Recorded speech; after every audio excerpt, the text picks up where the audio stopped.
మీరు అలా చేస్తున్నారు. అందుకు మీకు వందనాలు స్తుతులు స్తోత్రం చెల్లించుకుంటున్నాం. ప్రతి దినం నూతన ఆత్మను పంపిస్తారు అన్నారు ప్రభు. అలాగా మీరు పంపిస్తున్నందుకు మేము స్తుతిస్తున్నాం. పోయిన ఆదివారం దిన అద్భుత రీతిగా నా ప్రభా మరి మెడికల్ ఆఫీసర్ మేడంను మీరు మా మధ్యలో పంపించారు. ఆమె ఒక్కరిని బట్టి ఆమె యొక్క కుటుంబం నీ ఆశీర్వాదం నుండి ఆశీర్వాదం ముందుగా ప్రభా స్తోత్రం దేవా. మీకే స్తోత్రం, మీకే స్తోత్రం, మీకే స్తోత్రం, మీకే స్తోత్రం, మీకే స్తోత్రం దేవా. మీరు నడిపించిన ఆత్మ బట్టి మేము స్తుతిస్తున్నాం. అలాగే ఈ రోజు నా ప్రభా మీకు మహిమకరమైన విధానంలో దేవ అన్యులను ప్రవాహంలాగా నీ సన్నిధికి నడిపిస్తానని మీరు వాగ్దానం చేశారు. వాగ్దానం మీరు నెరవేర్చుకొని మరి అక్కమక్క మారటమే కాదు తండ్రి, బ్యాప్టిజం తీసుకొని క్రీస్తు సాక్షిగా ప్రతినిధిగా ఆమె కుటుంబము నీ ఆశీర్వాదం పొందినందుకు మీకు వందనాలు స్తుతులు స్తోత్రం చెల్లించుకుంటున్నాం దేవ. అక్కమ్మక్కతో పాటు నా తండ్రి మరి యొక్క సహోదరి సరస్వతి, వాళ్ళ నాయనమ్మ కానివ్వండి, వాళ్ళ యొక్క బంధువు మరి యొక్క సహోదరి వచ్చింది లక్ష్మిని, వారి కుటుంబాన్ని తండ్రి గోపిని, వారి కుటుంబాన్ని నా ప్రభా అలాగే నా ప్రభా నా తండ్రి ఈ సమయంలో అన్నిలో నుంచి నా ప్రభా నేను గణపరచబడిన జైలును మీ కరుణాపీఠంలో ఎత్తిపడుతున్నా. ఒకప్పుడు నీ బిడ్డగా ఉండి పడిపోయి మరలా నీ బిడ్డగా నీ సాక్షిగా నిలబడింది. ఆమె వెంటాడే చిన్న చుట్టాన్ని కూడా నా జయిస్తాడు గతించే పాత్రలుగా బాధించినందుకు వందనాలు స్తుతులు స్తోత్రం చెల్లించుకొచ్చున్నాం దేవా. నిన్న దినాన భయంకరమైన దురాత్మల ప్రేతాత్మల సమూహం నుంచి ఆమె కుటుంబాన్ని విడిపించిన దేవా స్తోత్రం. సాక్షి బిడ్డగా నిలబడినందుకు నీకు వందనాలు చెల్లిస్తున్నాం దేవా. నా ప్రభా ఆ బిడ్డ నా ప్రభా ఇంకా మీ రక్తంతో మాత్రమే ఆ బిడ్డ మరొకసారి ఆత్మకు మనసుకు శరీరం కల్మషమని పవిత్రురాలుగా చేయును గాక దేవా. మీకే స్తోత్రం, మీకే స్తోత్రం, మీకే స్తోత్రం, మీకే స్తోత్రం, మీకే స్తోత్రం, మీకే స్తోత్రం దేవా. మీ ఆత్మ శక్తితో ప్రార్థిస్తున్నాం. ఈ మధ్యాహ్న కాలంలో మీ ఆత్మ ద్వారా తాగుతున్నదా స్తోత్రం. ఆత్మ కృపైపు మీ ఆత్మ శక్తి ఆత్మ నిపుణుల దయచేస్తుందేవా, ఆత్మ సహాయం దయచేస్తుందేవా, ఆత్మ ఆత్మలో ఏకీభవించడానికి తండ్రి కృప ఇస్తున్నదేవా స్తోత్రం, స్తోత్రం, స్తోత్రం, స్తోత్రం, స్తోత్రం దేవానికి రాకులు సెలవులతో నేను మా మధ్య సంచారం చేస్తున్నా. ఎంత స్తుతించినా కూడా తక్కువే ఆయన దేవా. మరి ఇక్కడున్న ఈ బిడ్డలను పడిపోకుండా స్థిరపరచండి దేవా. మారిన ఈ బిడ్డల జీవితం నీకు ఎప్పుడు పడిపోకూడదని మీ సన్నిధిలో స్తుతిస్తున్నా. మీ దక్షిణ హస్తం, మీ కరుణ హస్తం, మీ బలమైన హస్తం దేవా, మీ యొక్క అద్భుతాలు చేసే హస్తం, ఆశ్చర్యకాలు చేసే హస్తం, మీ బాహువు చాపిన ప్రభా మీ రెక్కల మీద అతని మీద ఎక్కించుకుంటూ ప్రతి దినం నడిపించండి ఆయన దేవా. మీరు రొమ్మను ఆనించుకొని మీరు బోధంగా ఉన్నారు. ఉపకారం చేయ ఆత్మ వీరికి బోధిస్తూ అనేక ఆత్మను తీసుకొస్తున్నటువంటి బిడ్డను బట్టి మేము స్తుతిస్తున్నాం. మీ ఈ మధ్యాహ్న కాల సమయం వరకు నైనా నీ సన్నిధానంలో తండ్రి ప్రార్థించడానికి మీరు ఇచ్చిన గొప్ప తరుణాన్ని బట్టి ధన్యతను బట్టి కూడా నీ స్తోత్రం చెల్లిస్తున్నాయన నా దేవా. నా తండ్రి నా తలంపులు మా ఆలోచనలు ప్రవేశించి తండ్రి గడిచిన నెలంతా కూడా కాచి కాపాడి రక్షించి తండ్రి మార్చి నెలని ప్రవేశించి తండ్రి మరి నైనా 9వ రోజులు ఉంచిన విధానాన్ని బట్టి నీకు స్తోత్రం చెల్లిస్తున్నాయన దేవా. మా జీవితాలనైనా అంతలేకు కనబడను, అంతలేకు మాయమగును, ఆవిరి వంటివినైనా మా జీవితాలు తండ్రి ఎప్పుడేం సంభవిస్తుందో దేవా మాకంటే తెలియదు, కానీ మాకంటే మీరు ముందు గుర్తెరిగిన దేవుడునైనా గొప్ప దేవుడు నా తండ్రి స్తోత్రమునైనా. అవునైనా ఈ నెలంతా కూడా మీరు కాచి కాపాడి కటాక్షించి నీ రెక్కలకి మీరు దాచుకోమని అడుగుచున్నాను తండ్రి. అక్క చెప్పిన వాక్యాన్ని బట్టి నైనా మేము ధైర్యంగా నీ సన్నిధిలోనైనా ఎదుర్కోవడానికి నైనా నీ శక్తిని నీ బలమును నీ పరిశుద్ధాలతో నింపమని అడుగుచున్నాను నా దేవాన్ని స్తోత్రమునైనా. అవునైనా సర్వశక్తిమంతుడా, సర్వసంపన్నుడా, సర్వమెరిగిన రాజానికి స్తోత్రమునైనా స్తోత్రమునైనా స్తోత్రం తండ్రి. పరిశుద్ధాత్మ దేవ ప్రతి పరిశుద్ధాత్మతో పొందుకున్న విధానం బట్టి నీ స్తోత్రం చెల్లిస్తున్నాయినా. ఇక్కడ చేరిన ప్రతి బిడ్డని నైనా పేరు పేరున దీవించండి, ఆశ్రయించండి. ప్రతి బిడ్డకి ఏ అవసరం ఉన్నదోనైనా నువ్వు ఒక మాట మెరిగిన దేవానికి స్తోత్రమునైనా స్తోత్రం. ప్రతి బిడ్డని నైనా మీరు దీవించండి, ఆశ్రయించండి నైనా. నీ కృపలో వాడుకోమని అడుగుచున్నాను తండ్రి. మర్యాద కాలశయంలో ప్రభా అవునా తండ్రి, నా కుటుంబాన్ని బట్టి నన్ను బట్టి స్తోత్రం తండ్రి. నా తలంపులు నా ఆలోచనలునైనా నీ తలంపు లాంటి కాంటి గొప్పవేమి కాదు నైనా. నీ స్తోత్రము తండ్రి నైనా. మాకంటే మీరు ముందు గొప్ప దేవుడు నైనా నీకు స్తోత్రము స్తోత్రం తండ్రి. అయ్యా నాకు ఇచ్చిన సంతానాన్ని బట్టి జ్ఞాపకం చేసుకోండి దేవా. అయ్యా నాకున్న సమస్యలు నైనా నా బాధలు నా చింతలు మీరు ఎగిన దేవాన్ని స్తోత్రం. అది నీ చిత్తంలో ఏమైందో నా దేవా. అయ్యా ప్రవీణ్ని బట్టి జ్ఞాపకం చేసుకోండి. అయ్యా నీ స్తోత్రము తండ్రి.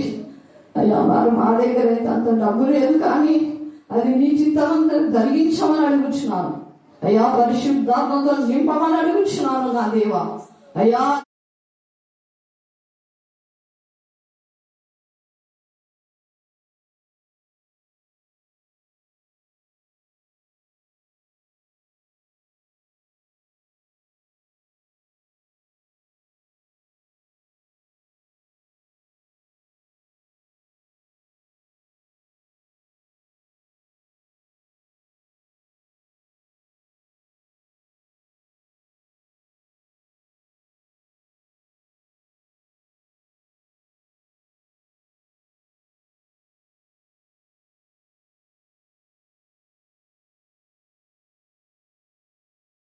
సదుపాయం కలుగ చేయు దేవుడు. ఏం చెప్పండి ధ్యానం. దీనులకు సదుపాయం కలుగజేయి దేవుడు. అది చెప్పాలా? దీనులకు సదుపాయం కలుగజేయి దేవుడు. దావీదు అనుభవపూర్తిగా ఈ యొక్క మాటలు తెలియజేస్తున్నాడు. ఎందుకంటే దావీదు గొర్రెల దొడ్డిలో ఉన్నప్పుడు మరి ఒంటరిగా తండ్రి ప్రేమ లేదు. తండ్రి లేని వారికి అందరికీ న్యాయం చేయదేవని ప్లాన్ చేస్తాడు. తనకు తండ్రి యొక్క తండ్రికి ఇష్టమే కాదు దావీదు అంటే. బట్ ప్రజలకు భయపడి దావీదుని తీసుకుపోయి అన్నిని కొడుకు అనమాట, అన్ని రాళ్ళ కొడుకు కాబట్టి ఆమెను తీసుకుపోయి ఎక్కడో అరణ్యంలో వదిలేస్తాడు. అందుకని ఈ యొక్క వ్యక్తిని మరి నిజంగా ఆమె నల్లగా ఉంటుంది, దిగులో జాతి ఆమె. కానీ మంచి మనసు, ఆ మంచి మనసుకు వీళ్ళ నాన్న ఆమెను చేసుకుని ఉంటాడు. కానీ ప్రజలు ఒప్పుకోరు. ఈ యొక్క వీళ్ళ నాన్న సన్నిహితుని సభలో ఒక సభ్యుడిగా ఉన్నటువంటి వాళ్ళు దేవుని యందు భయభక్తి గల స్త్రీలనే వివాహం చేసుకోవాలి.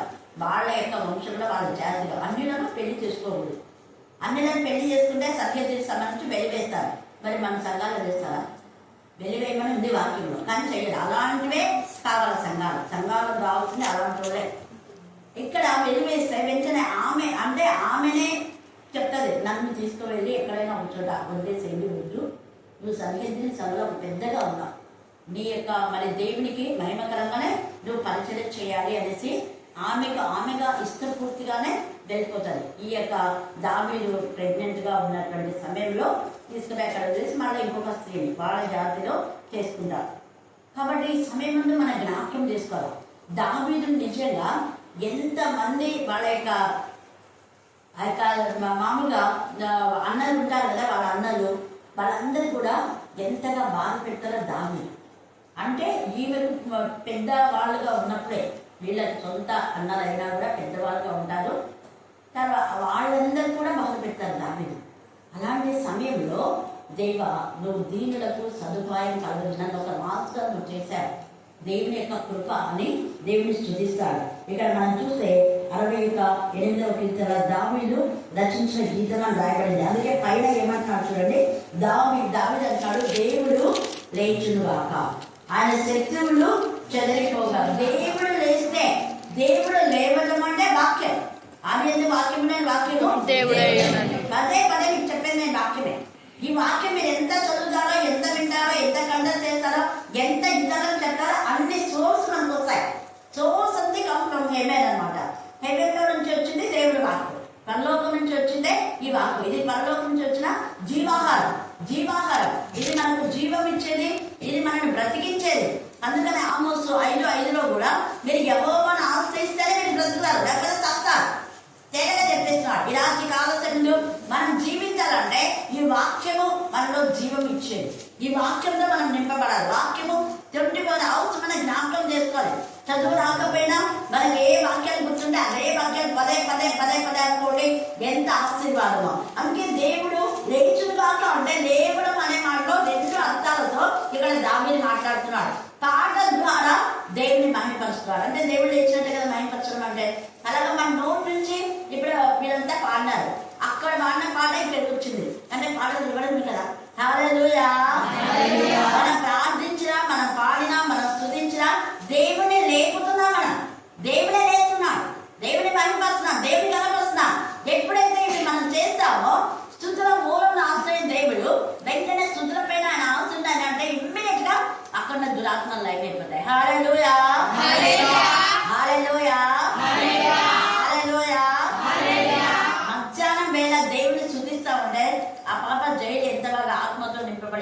గట్టిగా వచ్చింది. మధ్యాహ్నం వచ్చిన వాళ్ళకి తెలుసు కదా. షాక్ అయిపోయినారు కొంతమంది, భయపడినారు కూడా. దేవుని యొక్క శక్తి మన మధ్య ఉంటుంది. మనం నిజంగా దేవుడి పైన ఆధారపడితే దురాత్మలు పోయి దేవుని యొక్క ఆత్మ మనలో ఉండి దేవుని మనం స్తుతించగలుగుతాం. మరి మేడం కూడా అదే మాట, దేవుని ఆత్మ ఇక్కడ ఉంది అని చెప్పి ఆమె సాక్ష్యం ఇచ్చింది. తర్వాత చూడండి, అందుకనే దేవుడు లేస్తేనే శత్రులు చెదరిపోతారు. మీ ఇంట్లో ఉన్న దురాత్మ లైమ వలన శత్రులు పారిపోవాలన్నా గట్టిగా వాక్యం చదవాలి. మీ ఇంట్లో వాళ్ళకి వినిపించేలా చిన్న చిన్నగా నోట్లో చదవద్దు. చదువురాని చాలా మంది ఉంటారు, సోమరిపోతులు ఉంటారు, వాక్యం చదవరు, వాళ్ళకి ఇష్టం ఉన్నది లోకానుసారంగా ఉంటారు. ఎవరో ఒకరు రక్షణ పొందేమనుకో, నువ్వు గట్టిగా వాక్యం చదువు. ఏం అంత గట్టి చదువుతున్నా, ఏం ప్రభా అంత గట్టి చదువుతున్నా అన్నారనుకో, నాకు ఇట్లా చదివితేనే నాకు తృప్తి, నాకు దేవుడు ప్రేరేపణ ఇస్తే నేను చదువుతా, నీకు ఇష్టమైతే విను, లేకపోతే బయటికి రాను. మునవతలేదు. హల్లెలూయా, హల్లెలూయా. ఎప్పుడైతే ఇలాగా మీరు గట్టిగా వాక్యం చదువుతారో మీ యొక్క ఇంట్లో ఉన్న వాళ్ళలో ఉన్న దురాత్మ లయమైపోయి నోరు మూసుకుంటారు ఇంకోసారి. తర్వాత ఆ టీవీని పెట్టారు, వాళ్ళకి అప్పుడే సీరియల్ వచ్చింటుంది. నువ్వు ఆ సీరియల్ బాగా వచ్చి చూస్తున్నప్పుడే గట్టిగా వాక్యం ఖచ్చితంగా పనిచేస్తారు. దేవుడికి భయపడతారు. ఈ పిల్ల ఒక సోదర మళ్ళీ అంటారు తెలుసా, ఇప్పుడు సైతాన్ కదా సీరియల్ చూడలే, సైతాన్ అంట. వాక్యం చదివే సైతాన్ అంటారు. నిన్న చూస్తే సీరియల్ అంటే చూస్తుంటే సైతాన్ లాగా మా పిల్ల వచ్చి సీరియల్ వేస్తుందే బైబిల్ అని చెప్పాను. నిన్న చూస్తుంటే అది ఏమైంది, మళ్ళా ఆరాటం. ఒక్క రోజు సీరియల్ చూడకపోతే మళ్ళీ ఆరాటం. ఏమైంది, ఏం నువ్వు చూడలేదా? చూస్తుంటే గట్టిగా చదువుతుంటే వాళ్ళు అడుగుతా ఏం చదువుతుండే అని ఈమె చెప్పదు. గట్టిగా చదువుతుంటే ఇంకా నాకు కోపం వచ్చి ఆ టీవీ ఆఫ్ చేసి వెళ్ళిపోతుంది. బైబిల్ చెప్తుందని చెప్పారు, చెప్తే సిగ్గుతుంది కదా. చూడండి ఇలా అన్నారు. కానీ దేవుడు వేస్తే శత్రులు పారిపోతారు. ఆయన ద్వేషించే వాళ్ళు ఆయన సన్నిధి నుంచి ఏమైతారంట, పారిపోదురాక. పొగ చెదరగొట్టబడినట్టు నీ వారిని చెదరగొట్టుము, అగ్నికి మైలు కలుగునట్టు భక్తిహీనుడు దేవుడి సన్నిధికి కలిగి నశించుకున్నాక. దావీదు చెప్తున్నాడు, దైవం భక్తిహీనుడు బాగుపడకూడదు, భక్తిహీనుడు క్షేమంగా ఉండకూడదు, భక్తిహీనుల క్షేమం నేను చూడను ప్రభా అంటాడు. భక్తిహీనుడు నా దగ్గరకు వచ్చినప్పుడు నేను వాళ్ళకు దూరంగా ఉంటా, భక్తిహీనుడు నా దగ్గర ఉంటే నేను మౌనంగా ఉంటా. ఎందుకు అంటే దేవుని ఎందుకు భయభక్తి గల మాటలు వాళ్ళకు వంట పడతావు. అందుకనే వాళ్ళకి నేను వాళ్ళ విషయంలో నేను చాలా జాగ్రత్తగా వాళ్ళకి దూరంగా ఉంటా ప్రభా. భక్తిహీనుడు ప్రతి ఉదయం నేను నాలో నుంచి తొలగిస్తాను అంటాడు ఇంకొక చోట. కాబట్టి ఈ యొక్క మధ్యాహ్న కాలం 101వ కీర్తనలో మీకు తర్వాత చదువుకోండి. 101, 111 కూడా చాలా మార్మికమైన విధానం. 110లో కూడా మార్మికంగా మాట్లాడతాడు దావీదు. ఇక్కడ కూడా అంటాడు ఎంత చక్కగా, భక్తిహీనుడు దేవుని సన్నిధికి కలిగి నశించుగా. కలుగుతారంట, నశిస్తారంట. చూడండి అంటే ఏంటి, దేవుని సన్నిధి అంటే దహించు అగ్ని. దహించు అగ్నికి మరి కరిగిపోతారు బ్రహ్మ అంటే నశించిపోతారు అని అక్కడ అంటారు. తేలిగా మాట్లాడుతున్నాడు. నీతిమంతులైతే ఏం చేశాడ, సంతోషించారు. కాబట్టి ఈ యొక్క రాత్రి కాల సమయంలో దేవుడు దీనులకు సదుపాయాలు కలుగ చేయడం అంటే నీతిమంతులు సంతోషించుగాక. మరి తిరిగి దేవుని ఎందుకు భయభక్తి కలిగి దేవుని ఎందుకు నమ్మిక ఇచ్చింది. ఆ నమ్మకంతోనే అక్క రేపల్లి ఎంతసేపు నిలబడిందంట. పాపం నేను పైన ఉన్నా పిలుస్తుంది, నాకు వినపడు, పైన ఏమి నిలబడినా. ఎందుకంటే నేను వాక్యం వింటుంటా, ఆ వాక్యం గట్టిగా ఉంటుంది కాబట్టి వినపడదు. ఆమె నమ్మకం, ఆమె బిడ్డ నమ్మకం, అందుకని సంతోషం. కానీ ఒకవైపు బాధ, ఫ్రెండ్కు మరి విజయం రాలేదు అని. అయినా దేవుడు అద్భుతం చేస్తాడు. నీతిమంతులు సంతోషించుదు కాక. నీతిమంతులు అంటే మన నీతి కాదు, మన నీతి మురికిపోయేది కదే, కానీ దేవుని యొక్క నీతిని మనకు ఆపాదింప చేస్తాడు. వాక్యము ద్వారా మన నీతిమంతులుగా చేస్తాడు. వాక్యం ద్వారా ఉదక స్నానం చేస్తాడు. క్రీస్తు రక్తమే ఈ వాక్యం, ఇది కొత్త నిబంధన. ఈ నిబంధన రక్తం, ఈ వాక్యమే రక్తం, వాక్యమే జీవం. జీవమైన ఈ వాక్యంలో మనం కడిగి శుద్ధి చేసి నీతిమంతులుగా చేసి మన సంతోషింపజేస్తాడు. ఎంత ప్రేమ! హల్లెలూయా, హల్లెలూయా, హల్లెలూయా, హల్లెలూయా. మనం చేయవలసింది కేవలం శుద్ధ హృదయంతో ఆయన సన్నిధికి రావడమే, అంతే. ఆయన ఏం కోరుతున్నా, నీ హృదయము నాకు ఇమ్మన్నా. మిగతావన్నీ నువ్వు ఆలోచించకుండా నీ యొక్క లోక సంబంధమైన ఆలోచనలన్నీ పక్క పెట్టేసాయి, నీ చింత దిగులంతా పక్క పెట్టేసాయి. దేవుని సన్నిధిగా నిబ్బరంగా ఉండు, దేవుని స్తుతించు, దేవునిపై నమ్మకం ఉంచు. అది నీకు నీతి కలుగ చేస్తుంది. నువ్వు నీతిమంతులు అవుతావు, నీ పిల్లలు నీతిమంతులు అవుతారు, నీకు సంతోషం వస్తుంది. ఎంత సంతోషం. మరి బిడ్డ 1,20,000 వేస్ట్ చేయకుండా కష్టపడి చదివిందంటే ఆ బిడ్డ కోసం ఎంత సంతోషం ఉంటుంది ఆ తల్లికి. మళ్ళీ వాళ్ళు ఎక్కడ రాస్తున్నారు రిజల్ట్ చెన్నై పోయి రాస్తున్నారు. ఎంత దూరం పిల్లలు, ఆడపిల్లలు. ఎందుకంటే నేను చెన్నైకి, నేను మా చెల్లి మా కాంతి ముగ్గురం వెళ్ళా. నా తమ్ముడికి ఎయిర్పోర్ట్లో వాడు ఎయిర్పోర్ట్లో మేనేజర్ అనమాట. అందుకని ఇంటర్నేషనల్ ఎయిర్పోర్ట్లో మేనేజర్ వాడు. ఫ్లైట్ వచ్చేటప్పుడు అది ఏదో అయ్యి తలకు గాయమైంది అని చెప్పేటప్పుడు మేము ముగ్గురం ఎవ్వరు ఆలోచించాలి. అంటే మా అన్నోళ్ళకి చెప్పి వాళ్ళని చెప్పి ఇలా చెప్పేంత లేదు. ఇద్దరు మగ పిల్లలు ఇంట్లో ఉంటారు. నేను ఇంకా నాకు వచ్చింది మెసేజ్. అది నాకే కాల్ చేసి చెప్పాను కాబట్టి వెంటనే నేను కళ్ళు కూడా మా అన్న కూతురు నేను ముగ్గురం కలిసి చెన్నైకి వెళ్ళొచ్చాను. ఇవ్వరు లేదు మాతో. హల్లెలూయా హల్లెలూయా అని దేవుడు అద్భుతంగా మాకు హెల్ప్ చేశాడు. చెన్నై ఎప్పుడు నేను చెన్నైకి చాలాసార్లు పోయాను. బట్ ఎవరు బాగా తెలిసిన వాళ్ళతో పోయాను. ఎందుకంటే దినకరన్ అంకుల్ అక్కడ ఒక్కొక్కసారి 2 నెలలు 15 రోజులు అలా ఉండి వచ్చాను అక్కడ ప్రైస్కు. అక్కడ నేను కాంటాక్ట్ చేసినప్పుడు నేను కూడా ఒకసారి మెసేజ్ ఇచ్చాను. అట్లా వెళ్ళేవాళ్ళం కోయంబత్తూరుకు. కానీ సిరివాణి అంటే కోయంబత్తూరు సిరివాణి బాగా తెలుసు నాకు. ఈ రోడ్ దగ్గర ఎత్తితే కోయంబత్తూరులో వెళ్తేనే సిరివాణికి అంటే వేరే బస్సు వస్తే అది ఇంతక బాగా కూడా తెలుసు. కానీ చెన్నైలో వీడుండే ప్రదేశం నాకు అసలు తెలియదు. కానీ ఎట్లా పోయినామో దేవునికి స్తోత్రం. గవర్నమెంట్ హాస్పిటల్ అంటే ఒక్కటి తెలుసు. చెన్నైలో ఎన్ని గవర్నమెంట్ హాస్పిటల్ ఉన్నాయో ఏమో తెలియదు. కానీ దేవుడు అక్కడ ఉన్నటువంటి వాళ్ళు కొంచెం తెలుగు వచ్చిన వాళ్ళకు చెప్తే వాళ్ళు మంచిగా తీసుకుపోయి కరెక్ట్ ఆ వేలో అంటే ఆసుపత్రిలో కొంచెం ముందుకు పోతే మీరు అడగట్టు మేడం పలానా హాస్పిటల్ అని ఖచ్చితంగా మీకు అక్కడ వాళ్ళు తీసుకొని బాగా హెల్ప్ చేస్తారు. చెన్నైలో చాలా మంచిగా హెల్ప్ చేస్తారు. హల్లెలూయా ఆడపిల్లలు గౌరవిస్తారు. మేము వెళ్ళేటువంటి బస్సులో చాలా రద్దీగా ఉంది. మేము ముగ్గురం నిల్చున్నాం. ముగ్గురు తెలిసి వెంటనే లేచి మేడం ప్లీజ్ సిట్ దే అన్నారు. చూడండి మనం చేస్తారు అన్నమాట. అస్సలు ఎంత ధీమాగా కూర్చుంటుంటారు. ఆడ ఉమెన్స్ అని చెప్పినా కూడా కూర్చుంటుంటారు. ఎంత మర్యాద ఇస్తారో చెన్నై నుంచి. హల్లెలూయా హల్లెలూయా.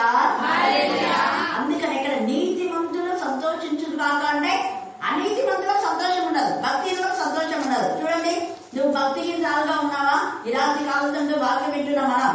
భక్తిహీనులుగా ఉంటే కరిగిపోతావు, నశించిపోతావు. నీతిమంతులుగా ఉంటే సంతోషం వస్తుంది. నువ్వు నీతిమంతులపై సంతోషించడానికి దేవుడే లేచి నీకు బాధ కలిగితే శత్రువును ఆయన ఏం చేస్తున్నాడు? నాకు చెదరగొట్టేస్తున్నాడు. శత్రువులు చెదరిపోతున్నారంట. Thank God.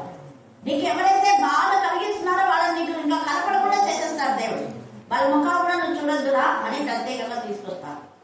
కాబట్టి ఈ యొక్క రాత్రి కాల సమయంలో మనం దేవుడి పైన ఆధారపడాలి. తర్వాత అంటున్నాడు చూడండి, ఈ యొక్క 6వ వచనం చివరిలో ఆయన బంధింపబడిన వారిని విడిపించి వారిని వర్ధిల్ల చేయవాడు.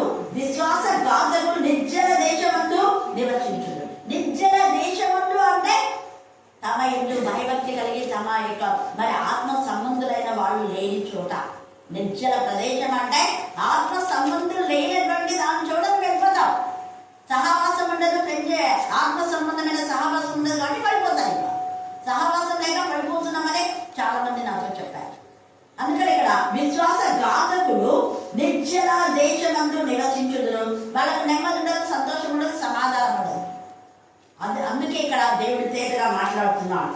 దేవా, నీవు నీ ప్రజల ముందర బయలుదేరినప్పుడు అరణ్యంలో నీవు ప్రయాణం చేసినప్పుడు భూమి వణికెను, దేవుని సన్నిధి అంతరిక్షం దిగజారెను.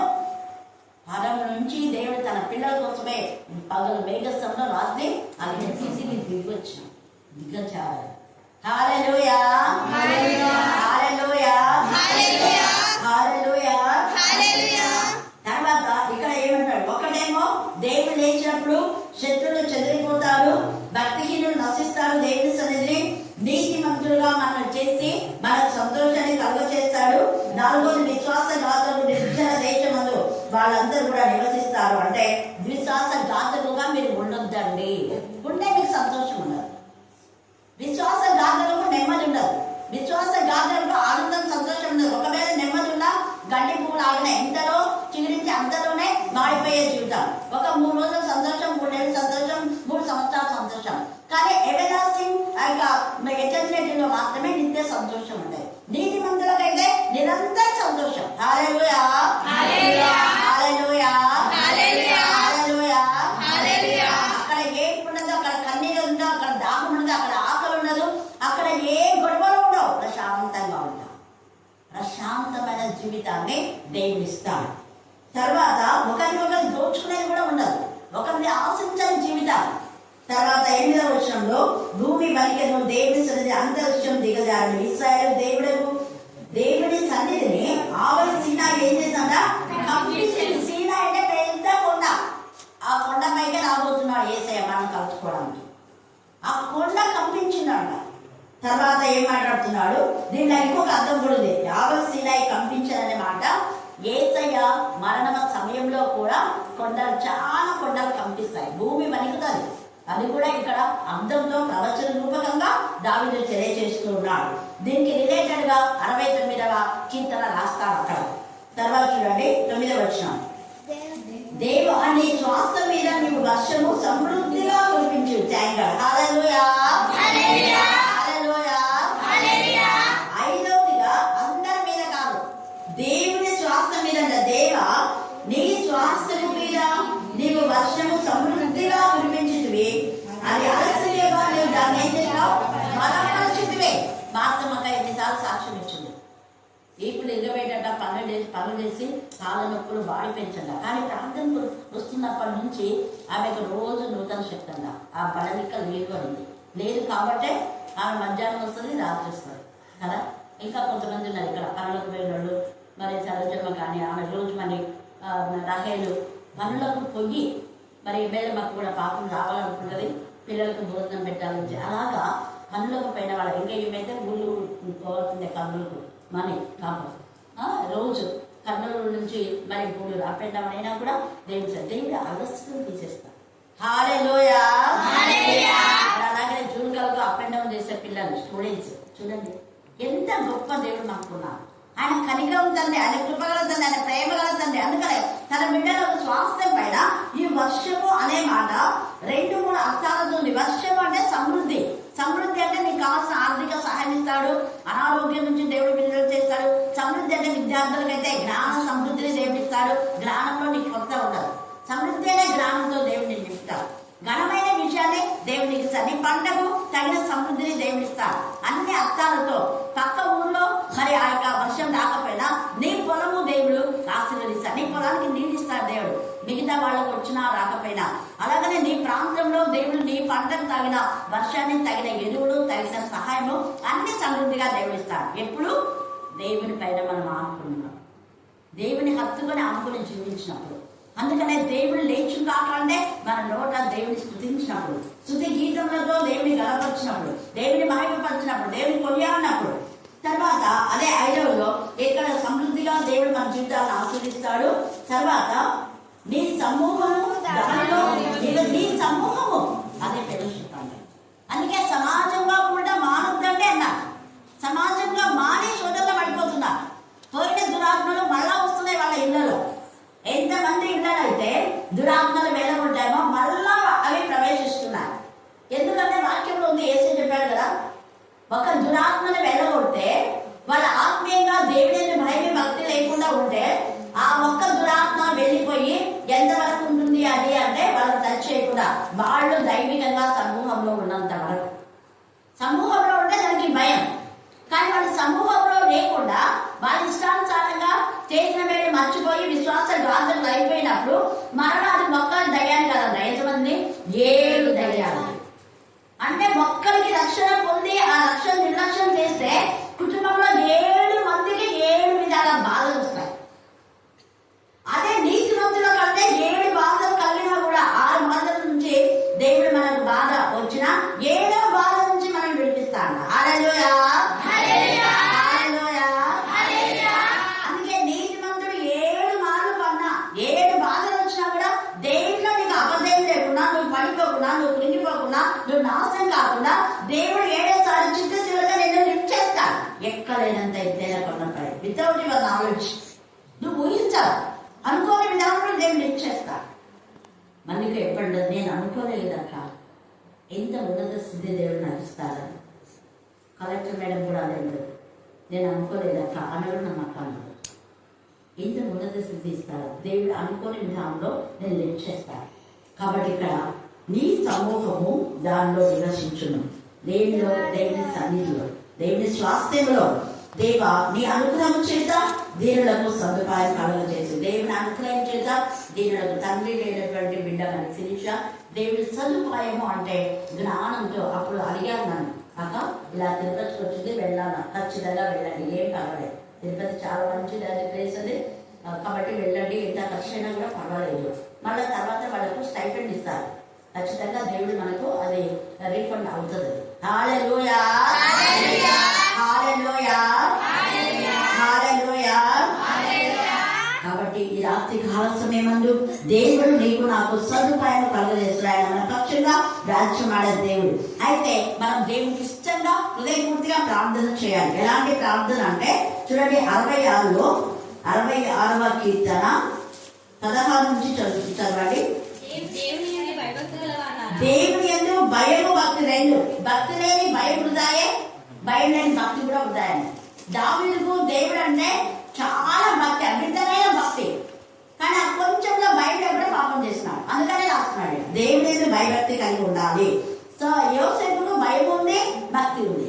దానియేలుకు భయం ఉంది, భక్తి ఉంది. అక్కడ వాళ్ళ తల్లిదండ్రులు ఎవరు లేకపోయినా, గర్జించే వాళ్ళు ఎవరు లేకపోయినా కూడా పరిశుద్ధతను ఒంటరిగా ఉన్నటువంటి ఒంటరిలో ఎంతమంది పాపం చేస్తుంటారు.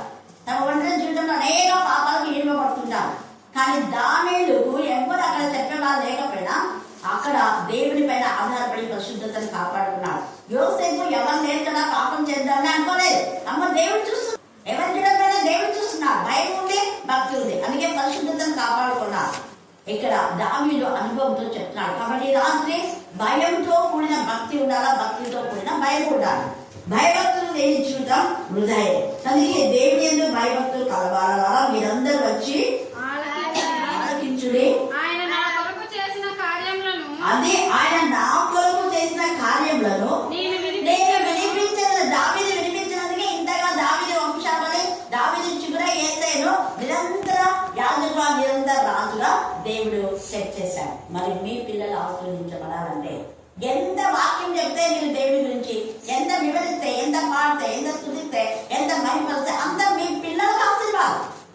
అది అక్కడ మీ పిల్లలకు ఆశీర్వాదం. ఈరోజు ఆ పిల్లలందరూ ఆశీర్వదించబడాలంటే ముఖ్యంగా ఎమ్మెల్యే నా ఆలోచననే చెప్పాను కదా. నేను స్కూల్కు నేను వెళ్ళగానే చూస్తారు, వెంటనే వచ్చి ఇంకా దేవుని గురించే అంట. ఇద్దరు రంగాయ సంస్థలు దేవరాజం. మళ్ళీ టైం చూసుకొని ఇంకా 4 అవుతుంది, టీచర్ ఏమొస్తుంది అని 4 అవుతుంటేనే వాళ్ళు ఇంటికి వెళ్ళిపోతారు.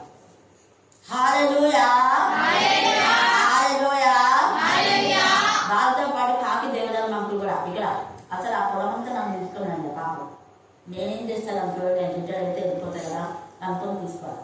చాలా తక్కువకి ఇస్తానన్నారు తిమోతి అంకులు కూడా. అక్కడ 30 సెంట్లు ఉందమ్మా, చాలా తక్కువకి ఇస్తా, 30 సెంట్లు 30,000 ఇస్తాను నిన్న అన్నారు. 1000 రూపాయల సెంటు తీసుకోమన్నారు. ఎందుకంటే మీ నాయన ఎంత ఇదిగా చేసినాడు, మేము ఎక్కడో పడిన మమ్మలను సంఘంలో నడిపించి సొంత పెద్దగా చేసినాడు. ఆ కృతజ్ఞత అన్నాడు. కానీ నేను ఎందుకు ఇష్టపడా, అందుకనే ఈ సమయంలో జ్ఞాపకం చేసుకోవాలి. మన ప్రార్థన దేవునికి ఇష్టంగా ఉండాలి. అందుకే ఇక్కడ అంటున్నాడు వివరించాలి. ఆయన నా కొరకు చేసిన కార్యం మీద వినిపించాలి, రోజు మనం వినిపించాలి. అది ఆశీర్వాదం. ఆయనకు నేను మొదలుపెట్టింది, అప్పుడే నా నోడు శ్రేష్టమైన కీర్తన నేను నా హృదయంలో నేను పాపం లక్ష్యం చేసేలా ప్రభు నామనే వినకపోవును కాక కంఠం చేయండి. మాట పాపంలో లక్ష్యం చేస్తే ప్రార్థన వినపడదు. కానీ మనలో దేవుడు నా ప్రార్థన విన్నాడు అంటున్నాడు. నువ్వు పాపం లక్ష్యం చేసి నీ ప్రార్థన ఏదో దేవుని కృప చొప్పున నీకు మేలు చేస్తుంటాడేమో. కొంతమంది ఇలాగనే చెప్తుంటారు, బండ బూతులు నోటికి వస్తాయి, బండ బూతులు మాట్లాడుతుంటారు. నాతో చెప్తుంటారు అక్క వాళ్ళు అమ్మ వాళ్ళు అందరు బండ బూతులు మాట్లాడి మన వాక్యం చెప్తుంటారు, మన ప్రార్థన చేస్తే సాక్షి చెప్తుంటారు. మాకు దేవుడు ఈమెయిల్ చేస్తున్నాడు, మా ప్రార్థన విన్నాడు, నా ప్రార్థన విన్నాడు, నా ప్రార్థన విన్నాడు. ఎక్కడ విన్నాడు నీ ప్రార్థన? కనికరంతో ఏదో చేసినాడేమో, తర్వాత దేవుడు అక్కడ చెప్తాడు నీ ప్రార్థన నాకు వినింది, నువ్వు యథార్థంగా ఉంటే వింటాను నేను. ఎందుకంటే ఇక్కడ తేజగా రాయబడింది చూడండి, నా హృదయంలో నేను పాపం లక్ష్యం చేస్తే ఎలా ప్రభు నా మన వినకపోవుడు కాక. పాపం లక్ష్యం చేస్తే వినడు దేవుడు. నిశ్చయంగా దేవుడు నామని అంగీకరించలేదు. పాపం నేను తీసేసుకున్నా 51లో పాపం చెప్పుకున్నాడు కదా, దేవ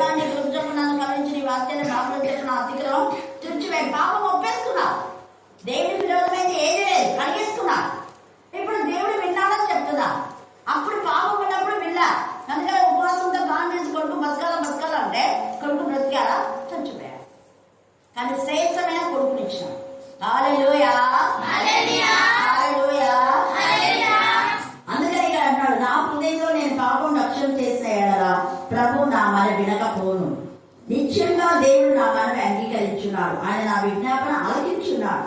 దేవుడు నా ప్రార్థనను త్రోసివేయలేదు, నా యుద్ధ నుండి తన కృపను తొలగింపలేదు. ఆయన సంతృప్తింపబడుగాక. నిజంగా కరుణాపీఠంలో ప్రతిరోజు ఎవరో ఒకరికి అద్భుతాలు మనం వింటూనే ఉన్నాం, చూస్తూనే ఉన్నాం. ఇదంతా దేవుని కృప. కారణం మనం శుద్ధ హృదయంలో యథార్థమైన హృదయం. తప్పును తప్పుగానే ఖండించాలి. యథార్థవంతులు మౌనంగా ఉండాలి. ఒకరు పాపం చేస్తున్నా అంటే ఆ పాపం నుంచి బయటికి లాగడానికి మనం ప్రయత్నించాలి. కాబట్టి యథార్థంగా మనం ఉంటే దావీదు దేవుడికి మహిమకరంగా యథార్థంగా నీతిగా నిజాయితీగా ఉన్నాడు. కాబట్టి ఇంతగా దేవుడు దావీదుని ఆశ్రయించాడు. దేవుడు మనకు అతి జీవితాన్ని దయచేసి ప్రతి సదుపాయంలో అంటే దేవుడు ఏదో ఒక విధానంలో నేను మార్గాలు చూసి విడుదల చేస్తాడు. నాకు అర్థం దాని వాక్యంతో మనం నింపి వాక్యంలో మనం ప్రకటించే వాళ్ళగా ఉండాలి. దేవుడు ఈ లేఖన భాగాన్ని దీవించి ఆశీర్వదించినాక ఆమె అందరు కాళ్ళు వస్తున్నాయి, ప్రారంభిస్తున్నాం. భూత వర్తమాన పరిశుద్ధుడు పరిశుద్ధుడు పరిశుద్ధుడు అని పొగడబడుతున్నాం.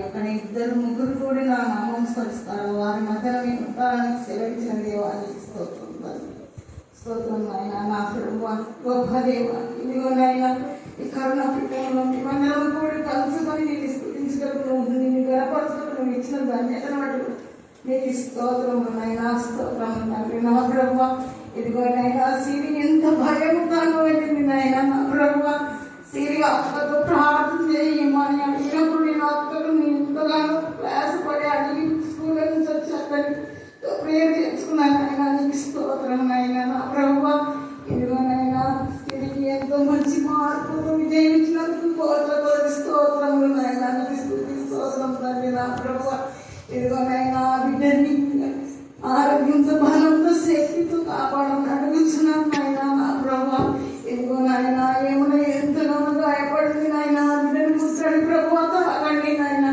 ఆ బిడ్డ ఆరోగ్యంతో వచ్చి మమ్మల్ని ఎగ్జామ్ రాయటం కృప చూపండి నాయన. నీకు స్తోత్రములు నాయన, స్తోత్రం తండ్రి. నా ప్రభు వాళ్ళ తల్లిదండ్రులు ఎంతో బాధతో ఉన్నారు నాయన. నా ప్రభు నీకు స్తోత్రం నాయన. ఆ బిడ్డను ముట్టండి ప్రభు తాగండి నాయన. నీ రక్తంతో పవిత్రపరచండి నాయన. నీకు స్తోత్రములు నాయన. ఇదిగో నాయన ఇక్కడ చేరిన ప్రతి బిడ్డను ఆశీర్వదించి దీవించి కాపాడమని యేసయ్య అతి పరిశుద్ధమైన నామమున అడిగి బ్రతిమలాడి వేడుకొంచున్నాను నా తండ్రి. ఆమేన్, ఆమేన్.